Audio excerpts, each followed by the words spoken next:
Shalom Bapak Ibu yang dikasihi Tuhan. Shalom. Seberapa Anda yang terasa bahwa dari kiri kananmu membawa membawa satu pancaran sinar, pancaran keilahian Allah yang begitu menyentuh hatimu? Seberapa? Anda tidak salah kan duduk sama samping kiri kananmu? Terus Anda lihat lagi, itu suami saya. Emang kenapa suami kamu? Ya, itu istri saya. Emang kenapa? Cerewet, pastor. Ya, cerewet itu berkat daripada yang nggak cerewet. Kemarin saya dikasih lihat ada satu video dari Jepang, ada satu hotel namanya Hainan, Haenan, ya Haenan kalau tidak salah. Itu namanya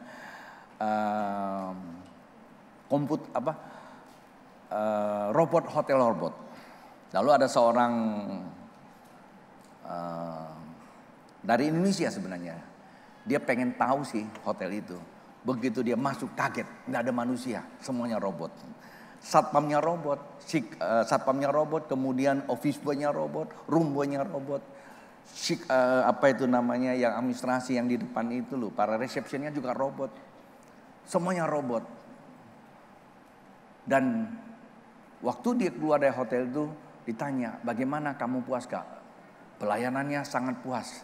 Tapi buat saya bingung banget, tidak jumpa dengan manusia. Dengan seperti itu aku bertanya, satu hari kalau itu berubah, bisa gak? Pasti bisa. Para ilmuwan, manusia-manusia yang cerdas-cerdas itu loh ya, yang akan berusaha mengembangkan teknologi yang namanya IT ya, namanya digital, atau namanya AI. Nanti akan ke sana semua. Lalu kalau itu terjadi, otak liar saya berpikir, saya sediakan satu set tahu di atas sini. Bukan 24 jam. Ya, bukan hanya 24 jam saja. 24 jam kali 360 hari dia nggak akan pernah berhenti seperti lagu tadi itu. Ya karena dia diprogram. Artinya Pak Bu, ke depan tantangan manusia dalam kehidupan cukup serius. Mengapa? Karena Tuhan kasih tahu sama saya, Pak Bu, pengamatan saya bukan pengamatan berdasarkan ilmu pengetahuan saja. Terhadap itu tidak boleh kita abaikan, harus belajar. Tapi pengamatan yang saya sampaikan itu pengamatan di alam, dimensi roh. Di mana Tuhan begitu kita memasuki tahun 2023, sehingga saya berkewajiban untuk terus membawa Bapak Ibu bukan sekedar tahu, tapi ngalami sebenarnya. Karena itu saya terus berkhotbah. Walaupun kadang-kala saya merasa juga manusiawi saya, udah capek. Tapi Tuhan ingatkan saya terus dengan firman-Nya Yohanes 3 ayat 34. Karena kamu saya utus. Tidak pernah dalam benak saya mau jadi pendeta. Maka urapi kamu roh yang tidak terbatas. Kau harus beritakan firman-Ku, bukan firman-Mu. Lalu saya merenung sejenak, saya berpikir. Memang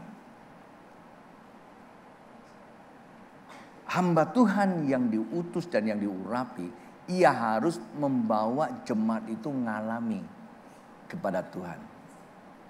Lalu akan berproses hidupnya sendiri bersama dengan Tuhan. Kita tidak tahu loh, sampai kapan kita tetap bersama seperti ini. Kita tidak tahu. Ada begitu banyak senior saya sekarang sudah tidak ada. Ada yang masih muda sudah nggak ada. Ada yang sudah tua masih ada juga sih. Tapi mereka rata-rata cukup rendah hati loh, suka nanya gitu. Saya tanya kenapa kok Bapak nanya saya? Ya biasanya yang lebih muda itu terobosannya lebih mantap ke atas. Gitu. Ya terkadang kalau saya punya saya berbagi, kalau saya nggak punya saya diam. Mengapa ini saya perlu sampaikan? Saya ambil contoh.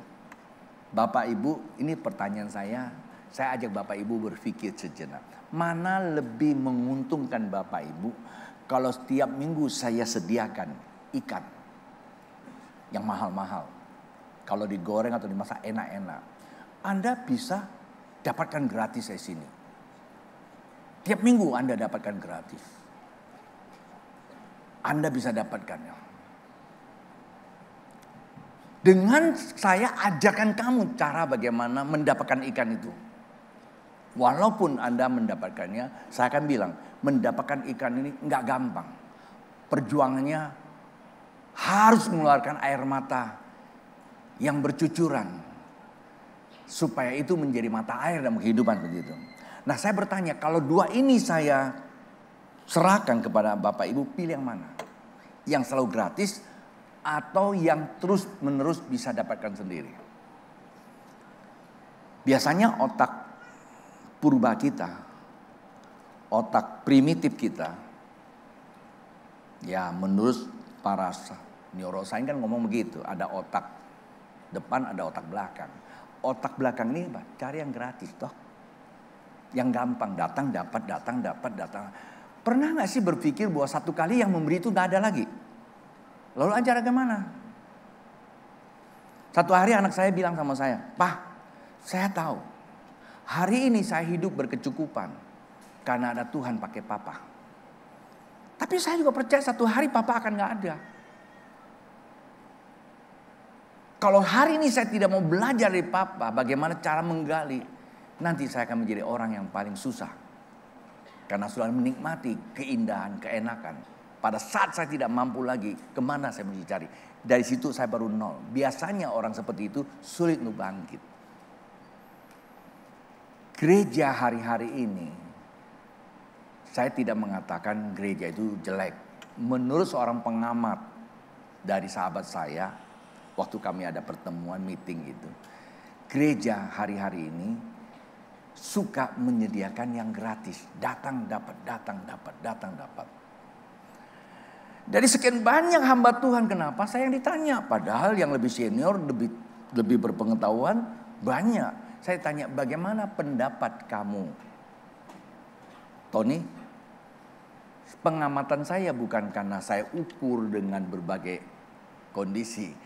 Pengamatan saya berbagai apa yang Tuhan kasih saya lihat di tahun 2022. Saya bilang gereja dalam hal ini, bukan saya bilang salah. Tapi adanya pandemi justru memperlihatkan kepada kita untuk mericek kembali. Who are you? Who am I? Siapa kamu? Siapakah? Pandemi itu jelas sekali. Lalu mulailah Tuhan membuka dimensi ilahi untuk saya lihat bahwa sesungguhnya gereja pada umumnya, tentu termasuk kita juga, menghasilkan umat Kristen seperti ikan yang mati. Saya ulangi lagi, seperti ikan yang mati. Namun kenapa Tuhan membukakan itu kepada kita? Ya memang tahun 2022 kan tema kita apa? Masih ingat gak? Saya ditanya sama, dia mungkin ikutin ibadah ini, Pastor Bram. Saya bilang, ya karena kita lihat, saya memiliki mandat ilahi Tuhan. Yaitu mandat ilahi yang membangkitkan mereka. Maka Tuhan kasih saya lihat. Artinya Tuhan tidak akan memberitahu kepada kita jikalau kita tidak memiliki persiapan untuk lakukan sesuatu. Lah kalau kita tidak memiliki konsepnya Tuhan yang benar, apapun yang Tuhan berikan kamu akan jadi pecundang. Saya bilang itu aja. Kenapa Tuhan bukakan buat saya lihat. Pas tahun 2022 Tuhan memberikan satu pengurapan buat kita adalah kuasa ilahi bangkitkan. Dan saat waktu saya melihat ikan-ikan yang mati itu, hanya saja berkata satu kalimat yang belum terucap secara manusiawi, tapi sudah terpikir di dalam benak saya, ikan itu sudah bangkit. Dan ketika ikan itu bangkit kembali, maka kehidupan berubah menjadi lahan yang hijau, subur. Itu mengandalkan kehidupan. Pada saat waktu kita dengar berita ini, nggak semua orang respon. Ini hanya, dicerita seorang pendeta. Bisa iya, bisa tidak. Ya memang tidak ada di alam nyata, itu di alam roh. Tapi maka dibuktikan di alam nyata. Kali pertama kita buat momentum. Anda pikir buat momentum itu gampang ya? Ketua panitianya ada nggak momentum 22? Oh ada, Pastor Sukadi maju ke depan. Saya mau interview sedikit dia. Silakan. Karena beliau ini yang ditunjuk waktu itu. Mungkin beliau juga kaget kali waktu disuruh. Kesini aja di atas. Beberapa kalimat saya mau tanya. Pastor, saya mau tanya. Waktu kamu disuruh laksanakan momentum 22. Kalau di gereja sih gampang ya. Orang mau datang tidak datang terserah lah ya. Yang penting kan tugas panitia buka pintu selesai. Habis itu doa pembubaran kan. Tapi ini di Tugu Khatulistiwa loh. Waktu itu levelnya level zona merah. Puasa. Punya orang. Terus waktu kamu disuruh ke sana, apa dalam benak kamu? Yang pertama waktu pencet dulu. Baik. Ya. Terima kasih. Jadi yang pertama ketika ibadah awal bulan ditunjuk. New Life Fellowship ya. Ya, NLS. Ya, New Life Fellowship hari Kamis ya masalahnya. Ya. Dan ya kaget aja sih ditunjuk. Apa nih kira-kira ya kan kira-kira gitu. Apalagi mau dilaksanakan di tempat umum dengan waktu kurang lebih 1 bulanan karena tanggal 22 bulan 2. Waktu itu kita New Life-nya di bulan Januari kalau nggak salah. Ya kaget aja gitu. Kaget. Terus waktu kamu kaget, kepengen tidak lakukan atau memang cuma hanya nekat lakukan? Ya karena kita diajarin untuk TTS, ya lakukan tunduk saja. Taat setia. Ya tunduk taat setia dan laksanakan saja. Saya yakin ketika sudah diberikan kepercayaan, lakukan semaksimal mungkin. Akhirnya terlaksana. Dan dilaksanakan baik. Pertanyaan saya, kok bisa terlaksana? Ya tadi karena kita melakukannya, pertama kan karena TTS. Ada kesulitan nggak waktu itu? Sangat. Sangat. Ya, karena banyak hal yang dihadapi misalnya perizinan. Sampai H-7 salah belum keluar. Ya perizinan ya. Terkait masih Terus, COVID juga. Kondisi COVID juga nggak boleh kumpul rame-rame ya. Ya. Jadi kok bisa? Pertanyaan saya itu. Saya yakin karena anugerah Tuhan. Kamu yakin? Yakin pasti. Yang lain juga banyak yakin, Sangat. tapi nggak sanggup tuh jalaninya. Banyak dikasih tugas, yakin. Aku yakin, sukses di tanganku. Tapi nggak sukses juga. Coba Anda ceritakan jadi keyakinan kamu tuh apa? Kok bisa jadi sukses? Itu kan sukses juga kan? Siap. Jadi karena memang dari TTSB. Kalau TTS. ya tunduk taat setia melakukan, laksanakan, kemudian tentu juga ada bagian kita, bagian saya yang terus juga berkoordinasi dengan rekan-rekan.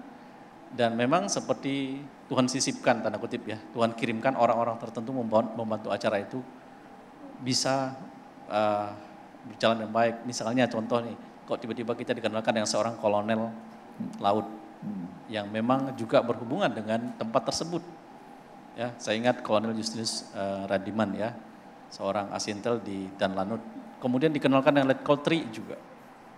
Ya, kemudian padahal dulu nggak kenal ya? Enggak kenal. Dan anehnya tuh ketemunya di sini. Itu kebetulan dong? Enggak. Enggak ada kebetulan. Tidak. Lagi. Saya kira bahwa memang Tuhan ketika kita mulai dengan ketulusan hati, kita tadi tunduk setia, pasti bagian kita lakukan, bagian Tuhan mengirimkan orang-orang seperti yang Musa sampaikan. Super sekali jawabannya. Tadi pelit banget ya kalau disuruh. Tadi pelit banget sudah cerita. Tapi saya mampu menggali loh. Boleh jadi host juga saya. Jadi nggak ada yang kebetulan. Tapi itu karena apa? Kalau saya tadi tanya, kok bisa? Jawaban sederhana, karena kasih karunia ya. Kalau kamu yakin, yang lain juga yakin. Betul nggak? Kalau kamu punya aku lakukan sepenuh hati tetes, yang lain juga pasti TTS. Buktinya datang tuh ibadah ya. Hanya barangkali tidak terkoneknya dengan kasih karunia disebabkan apa? Tadi itu lagu ya, setia sampai mati. Setia sampai. Ya, kan ada 3 tingkatan iman ya. Namanya emen, emot, emona. Yang mana yang paling indah? Bukan mona loh ya, emona. Kesetiaan ya, kata kesetiaan. Nah, brother, Anda sudah melaksanakan itu. Sebenarnya itu kita nggak pernah kepikir bahwa itu dijadikan sesuatu yang namanya apa ya? Kalau saya bilang itu jadi berhala atau suatu kebiasaan, enggak. Hanya satu kejadian yang Tuhan pernah buat. Ada satu namanya survival ya. Suatu survival pattern, gambar tantangan yang kuat. Itu buat Anda pasti ada, buat saya udah pasti karena terlalu banyak air mata keluar di situ, itu jadi mata air ya. Betul, saya katakan nggak ada yang tahu, itu hanya anak saya yang seringkali, Papa kenapa tiap pagi dengan nangis mulu? Saya bilang terlalu banyak air mata keluar. Tapi saya mau itu jadi mata air buat jemaat Tuhan. Nah itu jadi apa? Jadi model, jadi pattern, jadi patron ya, model sebuah tantangan terjadi. Saya lupakan. Saya tidak mau pernah singgung itu, seringkali hanya ngomong. Nah kemarin, waktu selesai saya berdoa, selintas saya melihat dunia ini, begitu banyak orang sedang menyembah Tuhan. Dimulai dari momentum itu. Orang mau bilang itu sombong, orang mau bilang itu hanya ngomong besar, terserah. Tapi ada seorang senior yang umurnya sudah 80 lebih, dia mengatakan, Tony kamu sudah mulai. Bukan karena kamu, Tuhan pakai kamu. Kamu harus teruskan. Saya tidak ngerti waktu dia ngomong. Itu momentum ya. Sampai dia itu begitu berkesan sekali. Dan dia menyampaikan beberapa penyataan Tuhan yang saya tidak terlalu mau terus menerus ungkapkan. Kamu sudah pegang kunci itu. Dan saya tidak pernah berpikir. Nah kemarin saat waktu saya lagi menyembah gak lama-lama sih. Saya cuma merasakan Roh Kudus melawat saya di kamar saya. Saat saya mau ke kantor, tiba-tiba saya dikasih lihat dunia, bola dunia yang agak mirip-mirip di situ, bola dunia. Tapi ini udah menyala, lalu ada pelangi, perjanjian Tuhan tak pernah berlalu. Terus saya bilang sama teman-teman, saya bilang momentum kita harus lakukan. Tapi bentuknya bukan lagi seperti itu, worship. Saya tanya Tuhan, bagaimana untuk worship itu? Dia katakan bahwa Tuhan menjadikan pagi dan petang. Karena Tuhan gak jadikan malam. Kata petang itu dari jam 6 sore sampai dengan jam 6 pagi. Kalau kata pagi dari jam 6 pagi sampai jam 6 sore. Itu dalam Alkitab. Lalu saya punya pengertian 12 jam dari jam 6 sampai jam 6 sore. Kita ada worship non-stop di tempat ini. Sebagai apa? Sebagai pernyataan kasih setia Tuhan. Kita mau menyembah bersama malaikat Tuhan. Saya bilang sama Gideon, tolong undang penatua kita yang satu itu, yang ciptakan lagu bersama malaikat di surga, nyanyikan kidung pujian. Mungkin saya bilang, tapi karena beliau kayaknya udah gak terlalu bisa jalan lagi, jadi udah, ini ada orang-orang yang mampu. Jadi itu yang saya mau sampaikan ya. Jadi Pastor Sukardi adalah orang yang terlibat langsung di momentum 22 di tahun 2022. Kemudian momentum 2022 pada tahun 2023 tahun ini kita adakan di tempat ini. Dari pagi jam 6 pagi sampai jam 6 sore non-stop 12 jam. Hanya worship. Tentu ada kesaksian-kesaksian nanti kalau Bapak Ibu dapat pernyataan Tuhan itu bisa disampaikan. Nah waktu saya ngomong begini tiba-tiba ada seorang jemaat Tuhan, saya tidak tahu hadir nggak, Brother Johan share ke saya video tentang satu peristiwa sedang terjadi di Amerika. yaitu di The Asbury Chapel. Ya. Dia itu university anak-anak muda. Setelah gereja itu kan waktu pandemi kan di mana-mana negara 24 jam loh. Terus-menerus mereka menyembah Tuhan. Tapi begitu pandemi selesai kayaknya kembali lagi ke dunia lama kayaknya gitu ya. Tapi ada anak-anak muda yang diingatkan oleh Tuhan. Mereka mulai membangun kembali dan worship. Dan sampai hari ini terakhir karena saya dikirimkan video. Terus saya coba monitor sudah hampir kemarin 296 jam 45 menit. Nyak tanya saya, kenapa kamu buka itu? Saya mau lihat udah berapa jam. 290 jam 45 menit ya. Nah gak tahu hari ini. Dan mereka terus menerus untuk menyembah Tuhan. Kenapa? Karena dunia sekarang, bukan hanya di Amerika. Di Nigeria, Cina, dan bahkan Malaysia. Saya pernah diminta juga untuk ambil bagian yang di Malaysia. Di Jakarta, di beberapa tempat. Dan anak-anak muda. Karena memang Tuhan katakan, gua akan gerakan satu generasi muda hatinya untuk worship. Buat apa Pak Bu? Buat nanti Bapak Ibu akan tahu ke depan apa yang akan terjadi. Tetapi orang yang meresponi panggilan Tuhan, maka dia akan selalu keluar sebagai apa? Pemenang. Bukan kebetulan Pak Bu, gereja kita Tuhan pilih. Bukan yang lain tidak ya. Kita dipilih untuk ambil bagian di dalam memprakarsai berbagai hal. Termasuk momentum dan pasca ya. Tuhan berkati Pastor, luar biasa. Beri kemuliaan buat Allah kita. Itu tanggal 22 Februari, ingat Pak Bu di tempat ini. Berapa hari lagi ya. Terus ada yang bertanya sama saya kemarin, Pastor itu kan tanggal 22 ada KKR. Nah ini dia perlu saya luruskan lagi. Tanggal 20, 21 itu ada KKR di tempat ini oleh Pastor Samson Dabas. Karena ada kesalahan teknik sebenarnya hanya info yang kami terima itu buru-buru WA-nya. Sehingga kami pikir itu bulan Februari. Sesungguhnya ada pada bulan Maret. Akhirnya harus diubah. Bulan Maret pun harus disusun ulang karena beliau terlalu padat. Ada di Surabaya, di gerejanya GMS, kemudian di gereja Bethel, Jakarta. Terlalu padat, jadi nanti akan kita umumkan kepastiannya tanggal berapa. Tetapi saya sudah cium aromanya. Cium aroma kan bahasa saya. Itu tanggal 18 dan 19 Maret ya, ada di tempat ini. Nah, tapi itu tidak terlalu menjadi hal yang isu utama. Isu utama adalah tanggal 22 Februari menyembah Tuhan 12 jam. Coba tanya sampingnya, kamu mau enggak? Tapi lihat mukanya semua sih mau loh. Wih, bilang luar biasa. Muka kamu aja udah jawab. Nafas kamu aja udah setuju tuh. Haleluya. Ya Bapak Ibu, untuk Bapak Ibu yang kali pertama hadir di tempat ini. Selamat datang Pak Bu, Anda bukan orang asing. Tapi saya hanya berpesan Pak Bu, kalau setelah ibadah ini jangan langsung balik. Staf saya akan bagikan visi misi gereja di tempat ini. Demikian juga kalau Bapak Ibu membutuhkan topangan doa, kami akan berdoa Bapak Ibu yang mempunyai pergumulan. Itu yang pertama. Selamat juga bergabung buat Anda ada di online service ya. Melalui streaming kami yang saat ini langsung bersama di luar kota, selamat bergabung. Di luar pulau, luar negeri. Ya, salam dari saya. Tuhan pasti akan selalu memberkati kita semua.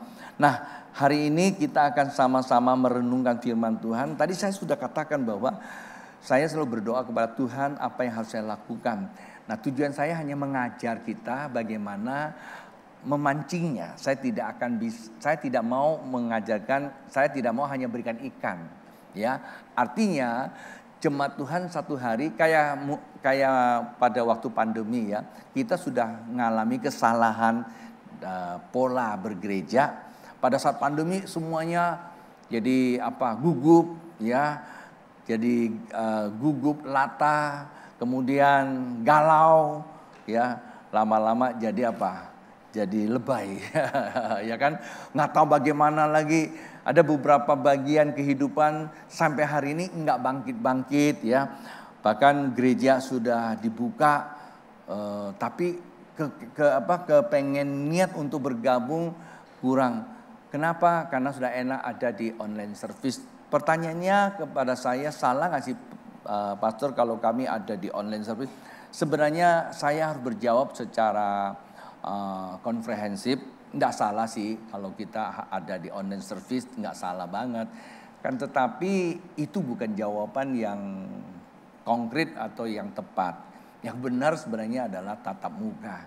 Betapa bahayanya kalau kita ada nikah sampai 3-4 tahun cuma tahu punya istri atau punya suami tapi nggak pernah ketemu muka ya, tidak pernah duduk sama-sama, kan juga masalah ya. Masalahnya namanya gereja itu keluarga.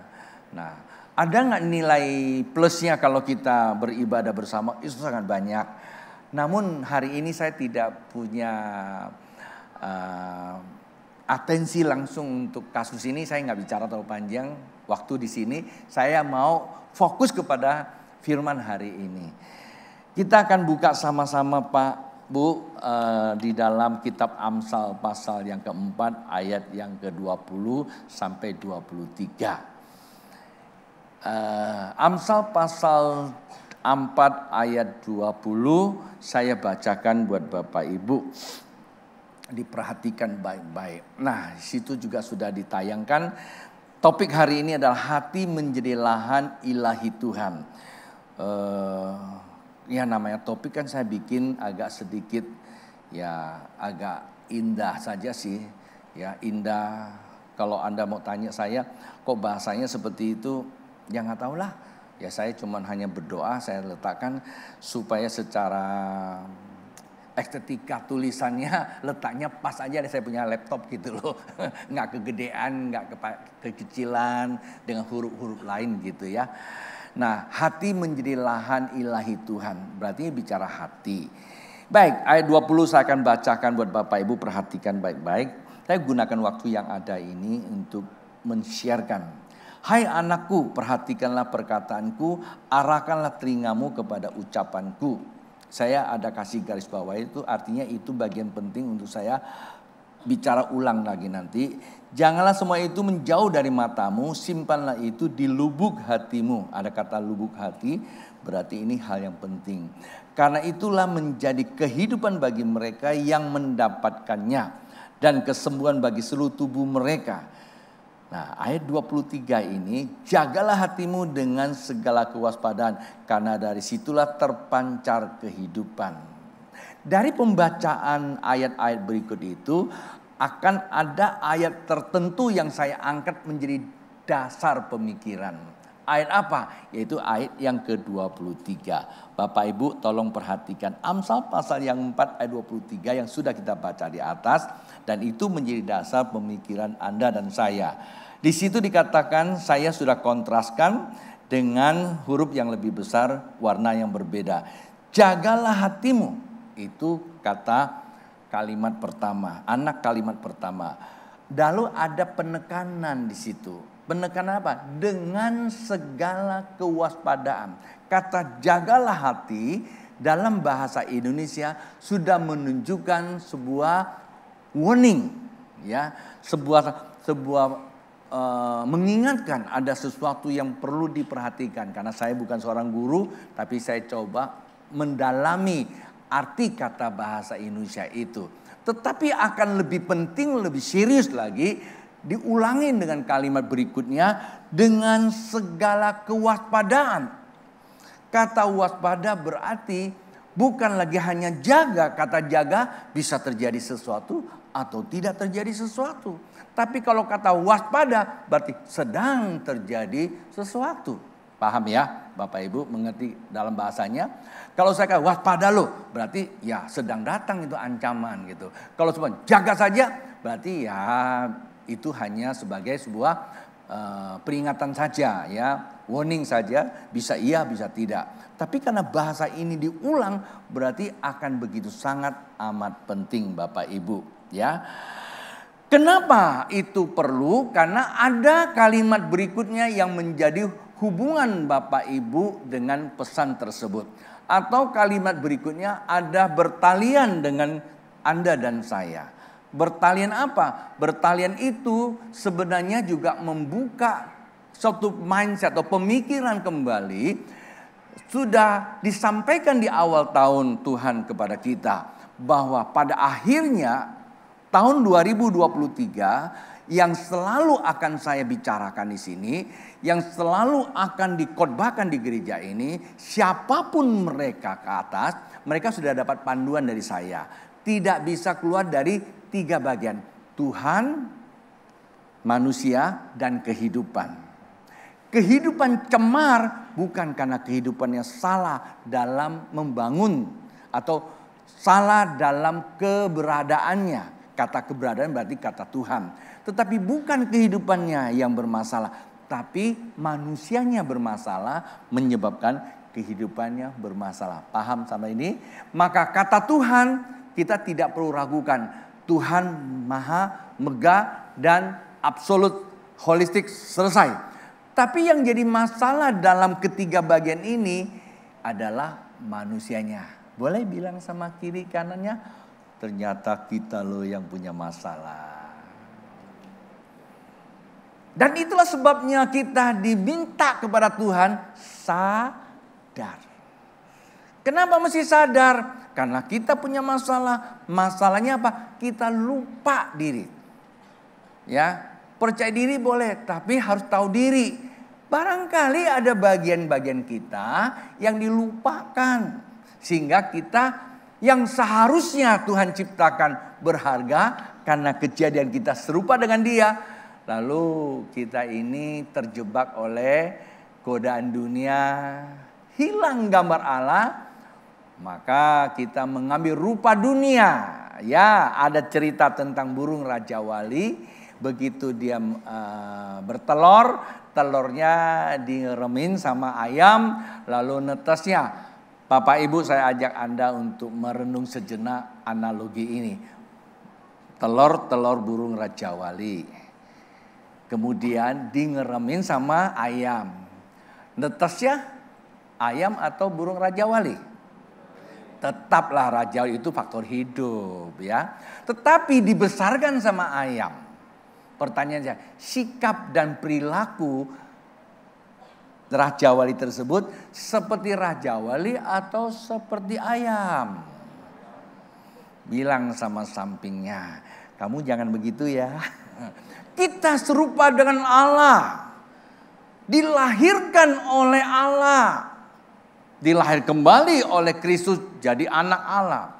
Tapi belum tentu sikap perilaku kita seperti Allah. Manakala pola kehidupan kita ini tidak sesuai dengan model Allah.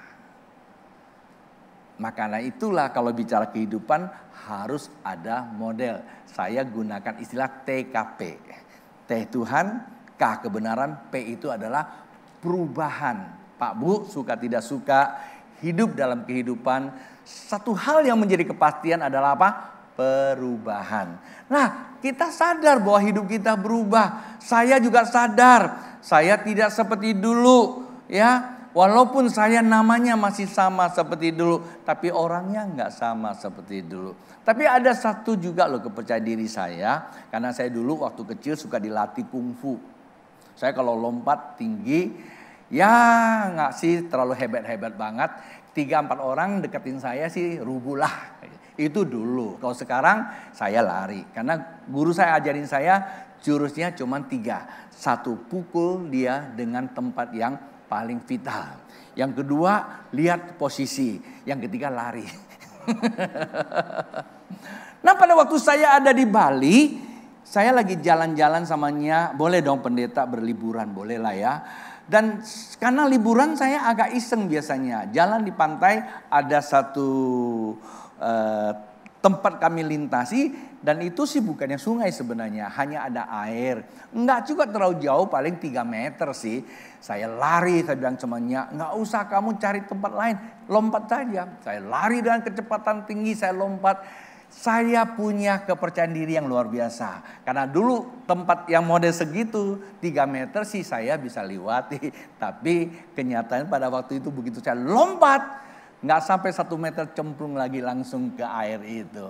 Saya ditertawain sama orang habis-habisan. Malu-maluin katanya. Ya enggak apa-apa kalau saya nggak pernah coba, saya nggak tahu diri saya di mana. Itulah namanya saya tahu diri juga gitu loh. Bahwa saya sudah nggak sanggup. Tapi masih bisa nggak saya lompat? Bisa kalau saya mau berlatihan lagi. Nah itulah sebabnya kita ini gambar Allah, berharga nilainya. Tetapi oleh karena kita dibina di dunia 24 jam. Tidur kita pun ngigo dunia ini. Akibatnya kita jadi serupa dengan dunia, kehilangan gambar Allah. Nah kalau kehilangan gambar Allah ya seperti burung rajawali tersebut Pak Bu. Burung rajawali begitu ketemu elang, dia lari. Karena teman-temannya lari. Ya, ketemu burung yang besar, burung elang, dia lari juga. Karena dia pikir dia seperti ayam. Itu yang pertama. Kedua, ayam cari makannya apa? Cacing-cacing saja. Dia juga ikut makan cacing-cacing juga. Tiba-tiba mungkin Anda berpikir, itu kayak kita juga ya, namanya anak Tuhan. Tadi pengkhotbah sudah memberikan motivasi. Saya bukan pengkhotbah pemotivasi loh, yang motivator. Yang selalu yakin Tuhan kita hebat. Memang hebat. Habis itu apa? Hilang lagi. Ya, tapi ingat Bapak Ibu, saya nggak akan seperti itu. Tapi saya akan tunjukkan bagian diri kamu mana yang perlu diperbaiki. Supaya kita menjadi pemenang. Maka itu dikatakan hidup ini adalah apa? Adalah perubahan. Sebab itu kita perlu ada pola perubahan. Nah istilah ini kalau bahasa ilmiahnya disebut apa? Probabilitas. Harus ada patternnya, ada gambarnya. Kalau dibilang gambar itu dibuat dulu. Artinya ada sebuah pemikiran, ada sebuah pengetahuan yang perlu dituangkan di dalam gambar. Maka tadi saya katakan, Tuhan terima kasih, gambar kehidupanku adalah indah kau buat. Akulah ditempatkan itu. Kita mesti menggambarkan diri kita itu indah digambarkan oleh Tuhan. Apa? Potret Tuhan atas kehidupan kita itu indah dari awal sampai akhir. Tuhan gak punya pikiran negatif. Namun kita meresepnya yang kurang terkonek, maka terkadang hasilnya itu jadi buyar buram, ya. Nah, disinilah dikatakan itulah ya, dikatakan kita mesti waspada, hati mesti dijaga. Karena apa? Karena hati akan memancarkan kehidupan Bapak Ibu. Kita nggak bisa tahu hati seseorang. Orang Tionghoa bilang itu, tau mo PPO, tiang cai nang kai sim. Itu bahasa dulu orang Tionghoa bilang, rambut sama-sama hitam, siapa tahu isi hati orang. Itu dulu pemahaman primitif kita. Tapi fakta dalam ilmu pengetahuan mengatakan kita tahu. Segala sesuatu yang keluar dari diri kita itu asal dari hati. Pikiran kamu gak ada yang tahu. Tapi perbuatan kamu orang akan tahu. Gak mungkinlah seseorang bisa buat sesuatu kalau dia nggak pernah dirasakan. Ya memang ada yang langsung secara sadar, ada yang tidak sadar. Yang tidak sadar itu termemori di otak purba kita. Aduh, saya menggunakan kata purba lagi. Maaf ya orang Batak ya. Otak primitif atau otak reptil. Ya memang begitu ya. Saya baca literaturnya begitu. Ada otak reptil namanya atau otak primitif. Otak yang bawah sadar. Kalau Anda sudah terekam, dari mana dapatnya? Karena pernah Anda tahu, pernah Anda dengar, pernah Anda pikirkan, pernah Anda rasakan, maka terekamlah dalam memori indrawi kita. Nah, biasanya ada namanya reaksi secara intuitif. Begitu lihat sesuatu kita bisa takut. Lihat sesuatu takut kenapa? Karena kita ukur kemampuan kita tidak seperti dia. Coba Bapak Ibu ketemu singa, lari nggak? Larilah ya. Ketemu harimau, lari nggak? Ya larilah. Kenapa? Karena memori pikiran kamu tahu bahwa kalau harimau pasti bisa nekam Anda. Coba ketemu kucing. Ya, kucing yang lari ya. Kenapa? Karena Anda suka, kucing sih. Nah itu namanya apa? Otak primitif kita sudah terprogram. Anda lihat masalah, Anda tahu di situ ada berita. Anda coba riset dulu dalamnya, setting dulu. Begitu Anda tahu bahwa Anda itu adalah lebih kalah dia, Anda akan mundur. Tahun 2023, berita begitu menakutkan. Anda coba setting nggak dapat. Waduh, Anda capek. Tapi ketika Anda punya memori berkata, 2023 memang ada masalah. Tapi Allah saya adalah Allah di atas segala masalah. Saya mau tanya, itu motivasi atau itu kebenaran? Oh, itu kan motivator yang bisa ngomong begitu. Hei, aku bukan motivator. Tapi Goliat itu kecil. Goliat besar atau kecil? Besar. Lalu Saul besar atau kecil? Saul. Besar juga. Cuman kalau diukur besarnya kalah. Otak reptilnya bilang, kalau lawan dia aku gak bisa. Akhirnya bulan-bulannya maju kagak. Berani mundur malu. Oh ya, ada istilah ya. Hidup susah, mati enggan. Terus ada yang bilang, kayaknya ngomongin gue deh katanya ya. Tapi datang seorang anak muda, namanya siapa? Daud. Kecil atau besar? Orangnya kecil. Tapi otaknya? Otaknya kecil atau besar? Hah? Besar? Gede dong? Enggak, sama otaknya. Tapi apanya yang besar? Pengenalan dia akan Allah yang besar. Kenapa? Karena dia sudah seringkali berhadapan dengan masalah. Itu jadi patternnya. Macan datang dihajar, singa datang dihajar, beruang datang dihajar. Tidak ada, itu menjadi gambar, itu namanya survival pattern. Gambar tantangan dia. Nah tadi saya minta itu Pastor Sukardi itu. Ketika menghadapi masalah, kecil. Orang saja pandemi waktu itu tidak bisa acara, saya bisa. Kenapa? Ada kasih karunia. Jangan karena saya banyak berdoa, saya banyak koneksi, saya banyak duit. Bukan itu, nanti kalau nggak punya duit gimana? Karena kasih karunia yang tak berkesudahan. Daud datang begitu. Kau datang kepadaku dengan apa? Lembing dan tombak. Aku datang kepada kamu dengan Allah Israel. Pak Bu, ketika dia berkata demikian, otak apa? Reptilnya keluar? Enggak. Otak manusianya mulai berpikir, bagaimana kalahkan kamu? Itu namanya hikmat. Hikmat menumbuhkan pengetahuan dan menarik kemampuan untuk melakukannya. Kalau Bapak Ibu mau tahu dari mana mulai asal senjata, itu Daud. Benar. Siapa yang ngomong? Ya ngalai khotbah yang ngomong. Ya zaman dulu gak ada senjata api kan? Senjata api itu peluru dilontarkan dengan apa? Api kan? Tapi waktu itu memang belum ada, dilontarkan dengan apa? Ketapel. Kena jidatnya. Anda kalau lihat penembak jitu kalau di film kan selalu jidatnya kan. Gue bilang, tiru si Daud ini. Hebat tuh yang bikin film. Ya, kenapa? Karena hikmat datang dari atas, karena otak manusia. Pak Bu, Tuhan mau bicara sama kita dengan otak kita. Artinya pikiran manusianya. Itu yang disebut neokortek. Pikiran ada analisa dan sesuai dengan kebenaran firman Tuhan. Nah itulah sebabnya dikatakan perlu dijaga hatinya. Kalau salah kita berpikir, hati kita bermasalah. Keluar dari pemikiran seperti itu Pak. Kita coba mau survei sedikit tentang kata hati dijaga. Apanya dijaga Pak? Nah kita lihat slide berikutnya. Lukas pasal 8 ayat 15 berkata demikian. Yang jatuh di tanah yang baik itu ialah orang yang telah mendengar firman itu. Menyimpannya dalam apa? Saya kasih kontras sedikit. Hati yang baik dan mengeluarkan buah. Lalu kembali lagi ke huruf kecilnya. Dalam ketekunan. Gak usah kita singgung. Tapi saya kontraskan ada satu kalimat. Hati yang baik dan mengeluarkan buah. Dijaga supaya hatinya selalu apa? Baik. Itu juga aku tahu pastor. Jaga supaya baik. Kayak waktu saya habis ya. Hah? Udah lewat 35 detik. Izinkan saya selesaikan ya.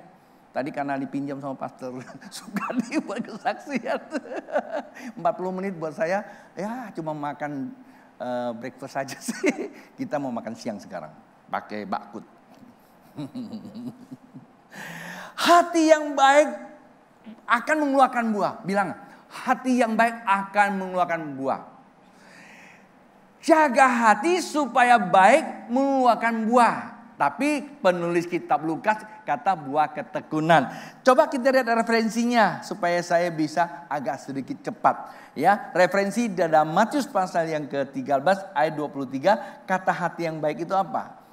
Hati ya yang ditaburkan di tanah yang baik ialah orang yang mendengar firman itu dan mengerti, dan karena itu ia berbuah. Brah. Saya belajar dari bahasa anak muda begitu. Brah gitu aja. Ya baca sendiri aja, betul nggak?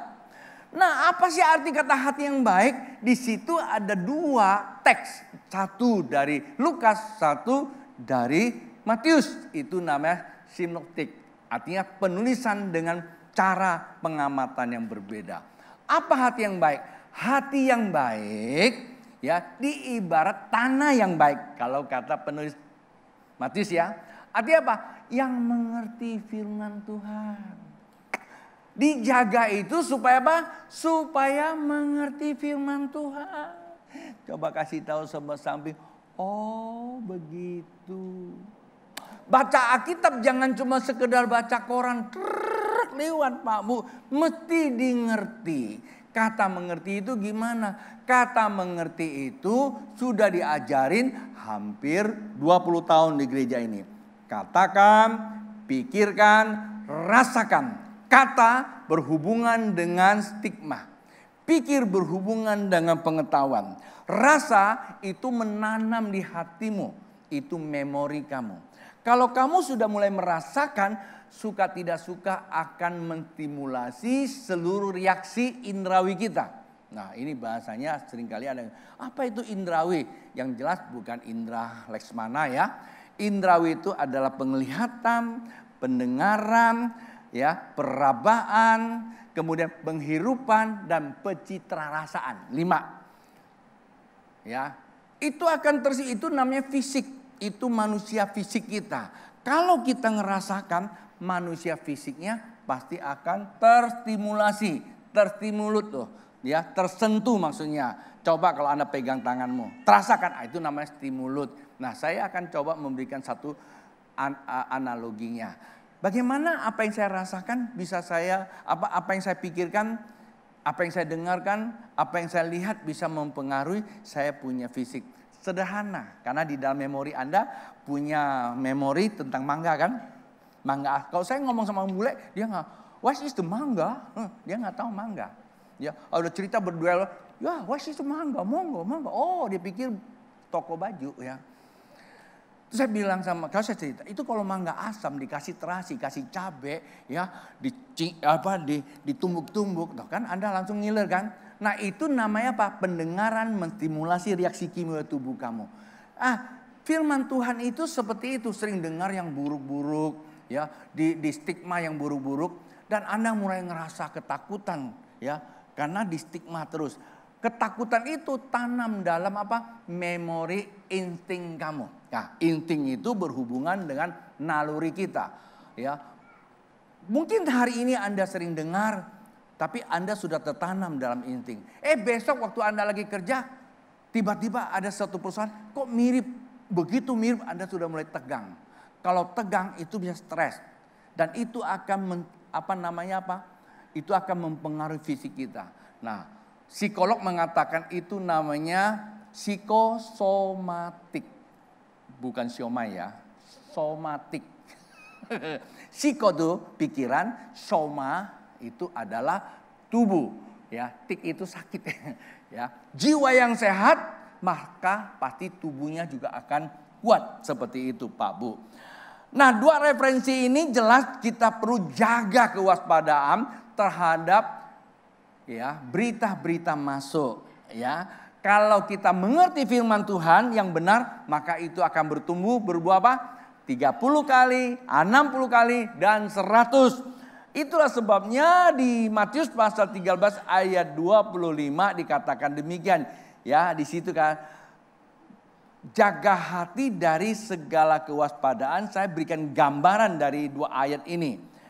13:25. Tetapi pada waktu semua orang tidur, datanglah musuhnya menaburkan benih lalang di antara gandum itu, lalu pergi.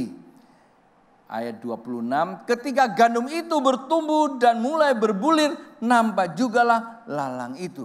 Nah, perhatikan baik-baik.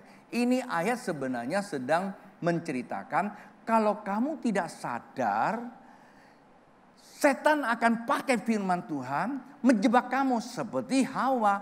Setan datang nggak pakai jampe-jampe. Ya, orang Kristen kalau pakai jampe-jampe mah nggak mungkin mempan. Tapi kadangkala udah jelas-jelas itu bukan jampe lagi ya. Itu udah lebih dari jampe ya. Wih, mantep nih Cap Gome foto sama si Alung. Salah gak sih foto sama si Alung? Ya enggak salah lah ya. Cuma masalahnya Anda taruh barang itu, suka tidak suka, barang itu menjadi simbolnya si dia. Ya, di Alkitab ada, enggak etis saya khotbah secara umum itu. Tapi ngapain? Udah tahu simbolnya seperti itu. Contoh berikutnya apa? Saya berikan kepada Bapak Ibu. Kalau di rumah ada satu gambar, ya, ada aris dan palu. Anda tempel aja di rumah.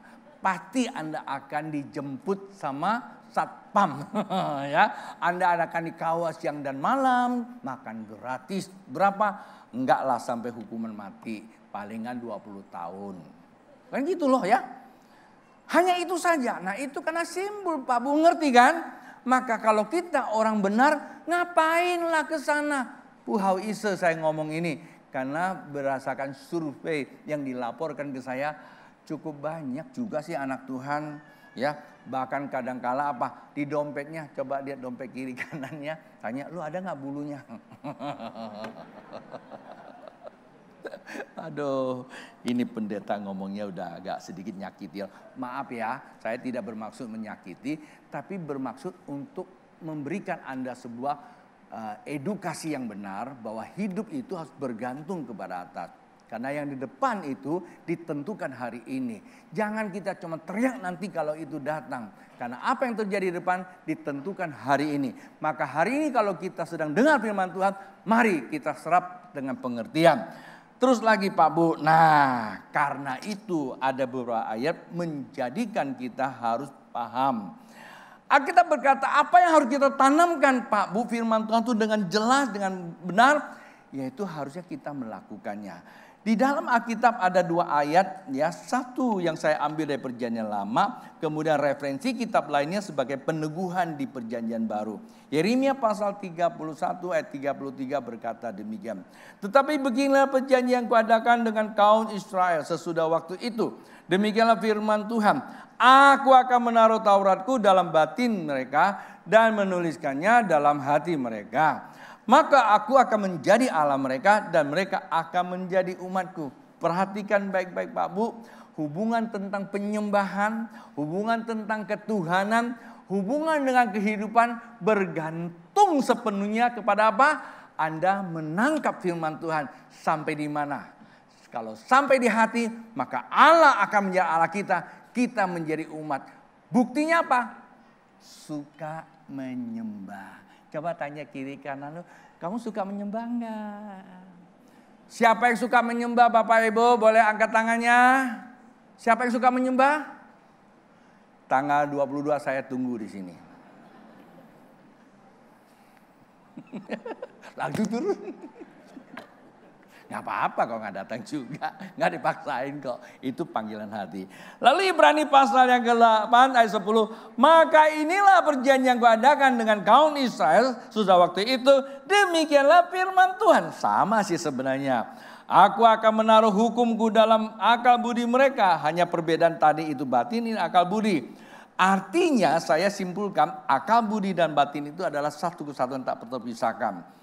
Dan menuliskannya ke dalam hati mereka. Maka aku akan menjadi Allah mereka dan mereka akan menjadi umatku. Nah ini loh algoritmanya Tuhan. Itu tidak ada kata lain. Firman Tuhan. Harus ditulis. Cara gimana? Gereja kita sudah ada panduannya.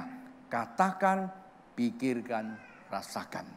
Dulu ada buku namanya Berjalan dalam Roh. Saya suka ajak jemaat mesti baca buku itu. Begitu saya dorong jemaat untuk baca, bingung dia. Begitu dibuka, dalamnya nggak ada isi, putih semua. Baca apanya pastor? Ya, waktu Anda katakan, pikiran, rasakan, nanti akan di benakmu ada surat dari atas. Waktu Anda rasakan, pasti Tuhan berbicara. Waktu Tuhan berbicara, tulis di dalam buku itu. Sepanjang 1 tahun nanti Anda baca ke belakang. Itulah buku yang luar biasa yang datang dari surga. Kurang loh Bapak Ibu mau. Saya sudah hampir 20 tahun kali ya. Selalu nulis sampai hari ini. Kalau Bapak Ibu tanya saya, bagaimana komunikasi dengan Tuhan? Banyak tulis. Tuhan aja bilang kok ada tertulis. Tuhan tidak bilang ada dalam pikiranmu, enggak. Tertulis. Kasih tahu sama samping kiri, tertulis. Terus ada bilang, pastor setiap minggu aku tulis. Bukan tulis di situ saja. Tapi tulis di dalam hati kamu. Dirasakan apa? Dilakukannya. Maka itu sangat penting sekali menanam firman Tuhan yang positif. Terus Anda akan berkata, pastor, aku udah ngerti sih. Udah baca Alkitab. Lalu closingnya apa? Nah kesimpulannya ya. Perhatikan baik, apa sih yang harus kita dapatkan dari khotbah saya ini? Menuliskan apa? Ini penting Pak Bu. Saya pastikan Bapak Ibu begitu menangkap firman Tuhan ini, ke depan Anda akan berubah. Yang tadi pakai mobil tahun 2000 ke bawah, akan pakai mobil 2023 ke atas. Kan belum ada, pastor. Ya, tungguin aja nanti. Nah, ini dia ya. Catat baik-baik kesimpulannya. Alkitab katakan begini, perhatikan. Hai anakku, perhatikanlah perkataanku, arahkanlah telingamu kepada ucapanku. Kata Tuhan, perhatikan, amati, ATM. Kau kalau melihat, setan itu ngerti dia. Dia minta Hawa, lihat tuh buah. Yang dilihat itu bertentangan dengan firman Tuhan. Tertarik juga dia. Maka kita lihatlah, kenapa? Amati firman Tuhan. Kalau saya ngomong begitu, saya sudah baca, saya amati loh, pastor. Maksudnya amati itu gini, jangan secara objektif. Paham ya secara objektif ya? Harus secara subjektif dari hati. Pikirkan, rasakan. Pikirkan Tuhan itu bukan nanti akan.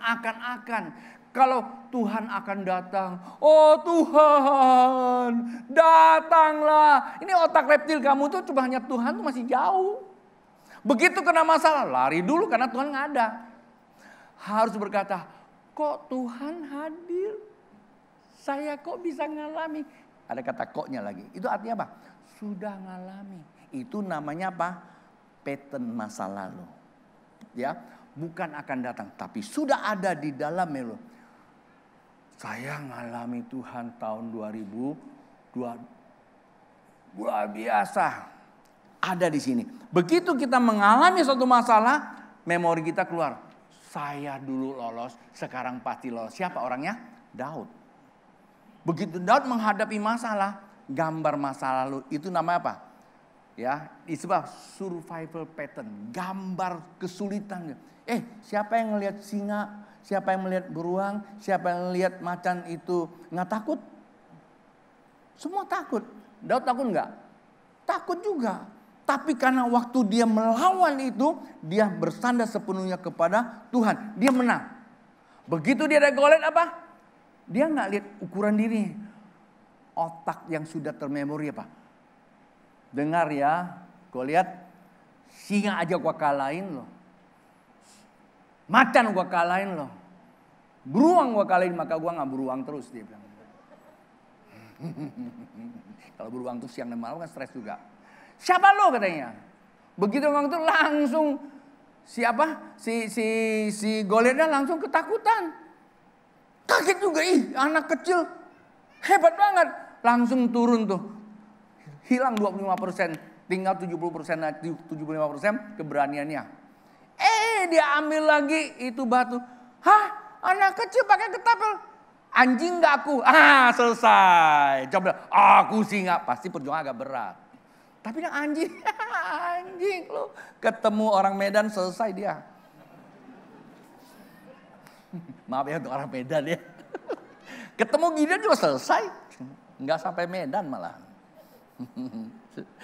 Lalu berikutnya Bapak Ibu 21, janganlah semua itu menjauh dari matamu, simpanlah itu di lubuk hatimu. Karena itulah menjadi apa? Kehidupan bagi mereka yang mendapatkannya dan kesembuhan bagi seluruh tubuh mereka.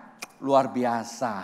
Nah Pak Bu, Alkitab mengajarkan kepada kita, tanamkan firman-firman yang positif dan selalu berucap kata-kata positif. Jangan pakai kata akan kulakukan, akan mengalami Tuhan. Saya bisa mengalami Tuhan. Luar biasa, saya menyembah mengalami Tuhan. Saya pastikan Bapak Ibu tidak akan pernah mengalami. Kenapa? Karena cuma bilang bisa. Lalu yang gimana ya? Bilang, oh Tuhan terima kasih. Aku mengalami hadirat. Kasih tahu sama diri sendiri, Tony, kok lu bisa? Tadi saya tanya sama Pastor Sukadi, kok lu bisa? Dia agak bingung jawabnya. Ya karena kasih karunia. Tony, kok lu bisa ya ada hari ini? Karena kasih karunia lo. Aku kadang-kadang nanya pada diri saya sini, Tony, kok lu bisa ngumpulin ribuan orang? Lu udah baptis berapa ribu orang? Lu bisa khotbah beribu-ribu orang karena kasih karunia. Berarti sudah pernah. Ketika saya menghadapi orang banyak, nggak ada lagi gemetaran, urapan dari kaki. Pak Bu, saya tidak mengajak Bapak Ibu berpikiran negatif, tapi saya ajak Bapak Ibu berpikir positif. Kata kunci yang terakhir, para pemuji ke atas. Perhatikan, ini sesuatu yang bombardir. Ya, bombardir. Ini yang mesti diisi. Perlu diisi ke dalam diri kalian. 2 Korintus pasal 8 ayat 9 berkata apa? Karena kamu telah mengenal. Ya, apa?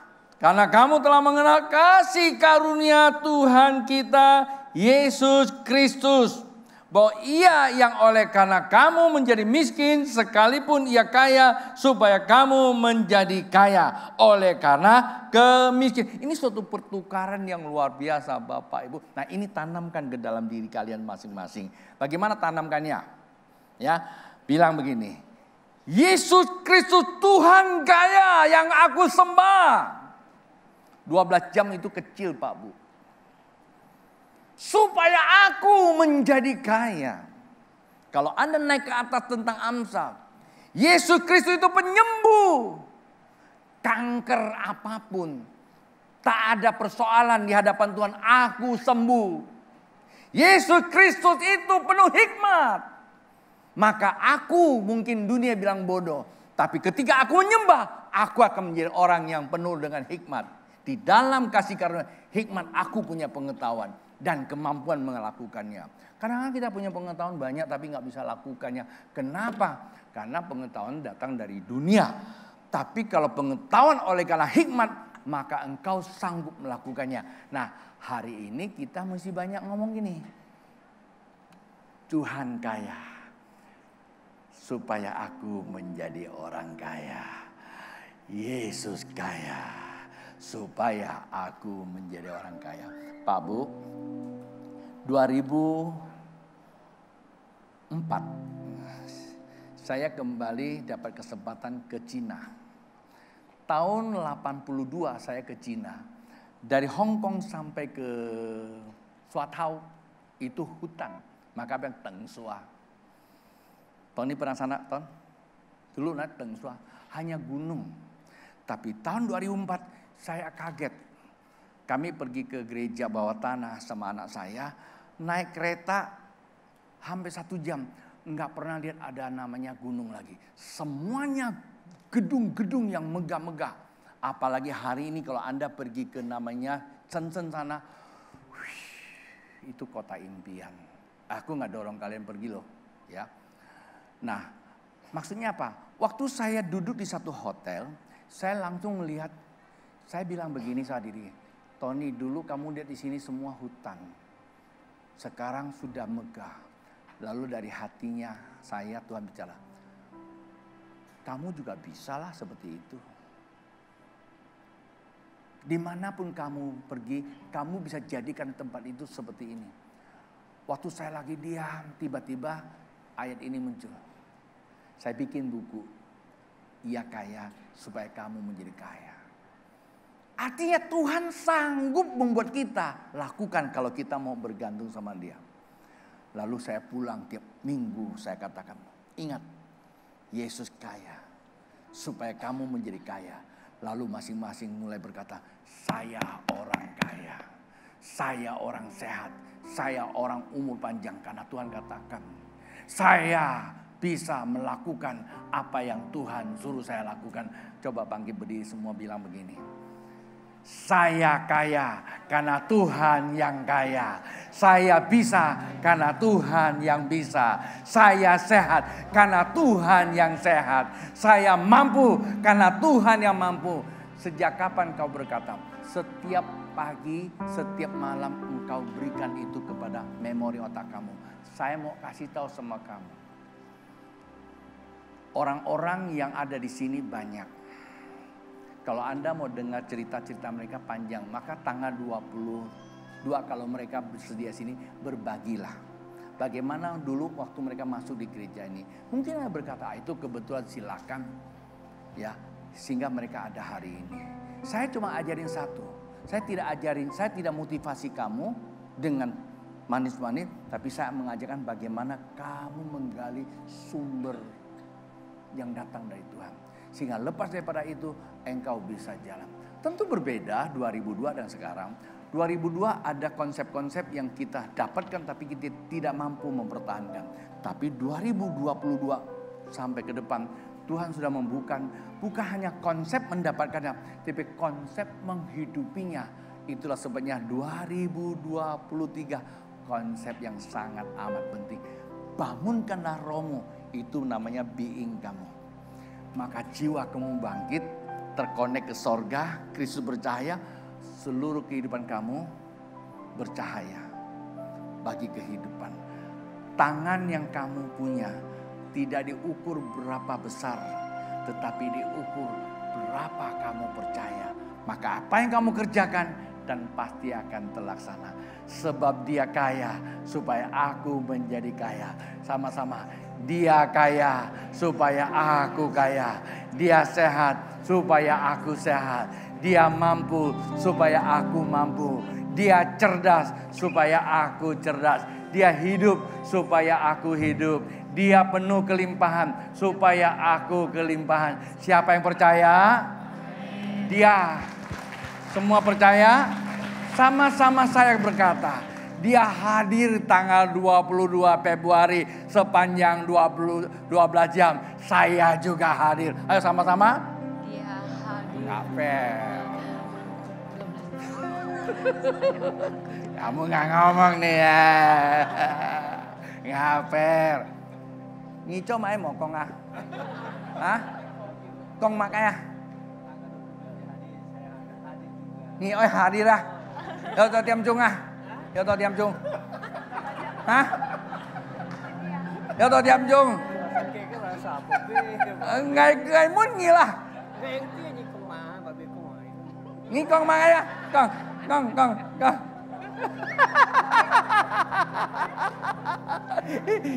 Ini bukan otak purba. Ini otak beneran. Tapi orang Batak bahasa kayaknya lebih hebat dari saya. Jadi Bapak Ibu, mari kita sama-sama ucap syukur kepada Tuhan. Pergunakan waktu ini untuk kita boleh menghampiri Tuhan sejenak. Lagu yang tadi lagi ya. Lalu itu saya akan berdoa. Aku pakai jam kalian terlalu banyak loh ya. Udah jam 12 ya. Doa dengan hati yang tulus. Saya berdoa apapun. Apa yang saya sampaikan Tuhan meteraikan di dalam hati kalian. Mari sama-sama. Ku cinta Kau, rahmat-Mu nyata bagiku, hidupku di dalam tangan-Mu. Nyanyikan lagu ini bagaikan doa dan pernyataan kepada Tuhan. Sampai ku terbaring, ku nyanyi kebaikan-Mu Tuhan. Haleluya. Sepanjang hidupku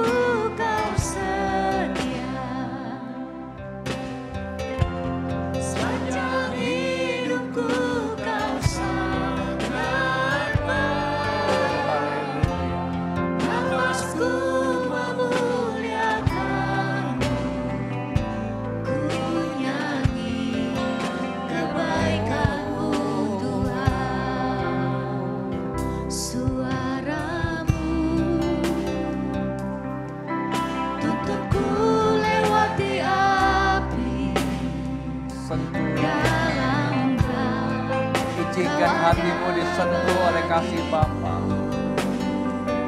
Ku tahu sungguh kau Bapakku dan sahabatku. Dia Tuhan yang memeluk kita. Dia merengkuh kita. Bahkan nafas kita pun sesungguhnya Dia sedang menghembuskan. Sepanjang hidupku kau setia. Tarik nafasmu dalam-dalam. Sepanjang hidupku kau sangat baik. Nafasku memuliakanmu. Kedua tanganmu terangkan kepada Dia. Kebaikanmu Tuhan. Sepanjang hidupku kau setia. Sepanjang hidupku kau sangat baik. Nafasku memuliakanmu. Ku nyanyi kebaikanmu Tuhan. Sepanjang hidupku kau setia. Sepanjang hidupku kau sangat baik. Nafasku memuliakanmu. Ku nyanyi kebaikanmu Tuhan. Ya musik mainkan pujian ini Bapak Ibu. Mari dari hatimu yang dalam bilang sama Tuhan. Tidak ada satupun yang buruk yang kuterima dari Engkau. Kendati pun mungkin dalam perjalanan hidup ada sungut-sungut kulakukan, ampuni aku ya Tuhan. Kendati pun ada begitu banyak masalah kuhadapi di dalam pekerjaan, di dalam hubungan keluarga, di dalam hubungan pelayanan, baik kesehatan. Kadang-kadang terbetik juga perkataan yang buruk, Tuhan ampuni aku. Mulai berdamai kepada Bapa di sorga dan berdamai pada dirimu sendiri. Bilang sama dirimu, Engkau hebat. Masing-masing sebut namanya. Engkau sudah bangkit oleh kasih karunia. Kamu sudah mengalami kebangunan rohani oleh kasih karunia. Kamu telah mengalami semua dari Tuhan. Sebelum kamu mengenal Dia, Tuhan sudah mati untuk engkau. Bangkitlah. Format ulang hal-hal yang tidak berkenan kepada Dia. Mulai menuliskan jalan hidupmu bersama dengan Tuhan. Supaya mengerti kehendak. Bapak hamba berdoa buat jemaat Tuhan di tempat ini. Maupun mereka yang tidak sempat hadir melalui streaming ini ya Bapa, dimanapun mereka berada. Otoritasmu yang ada pada hambamu. Ketika firman disampaikan. Makanan kuasa dan otoritas ada pada hambamu memberkati mereka. Dan firman bukan hanya sekedar mereka dengar dan mengerti. Tapi mereka diberi kesanggupan untuk melakukannya. Hamba akan melihat ke depan ketika mereka melaksanakan bersama Tuhan. Maka apa yang difirmankan itu akan pasti terjadi. Sebab Tuhan kaya dan jemaatmu di tempat ini akan menjadi orang-orang yang kaya. Dan Tuhan memberi kesehatan maka setiap jemaatmu akan mengalami kesehatan. Bahwa Tuhan mampu maka semua jemaatmu di tempat ini mereka akan mampu menjadi cerdas. Menjadikan mereka kuat menghadapi semua tantangan. Setiap persoalan apapun mereka sanggup melaksanakannya. Karena mereka adalah orang-orang yang engkau tebus. Bapak hamba berdoa kalau saja hari ini mereka datang dalam keadaan lemah. Fisik mereka atau pergumulan ekonomi, rumah tangga. Tuhan, saat mereka percaya maka mereka telah membawa kemenangan. Biarlah mereka dapat melakukan apa yang telah Tuhan berikan kepada mereka untuk melakukannya. Terima kasih Bapa, di dalam nama Tuhan Yesus. Yang percaya katakan amin.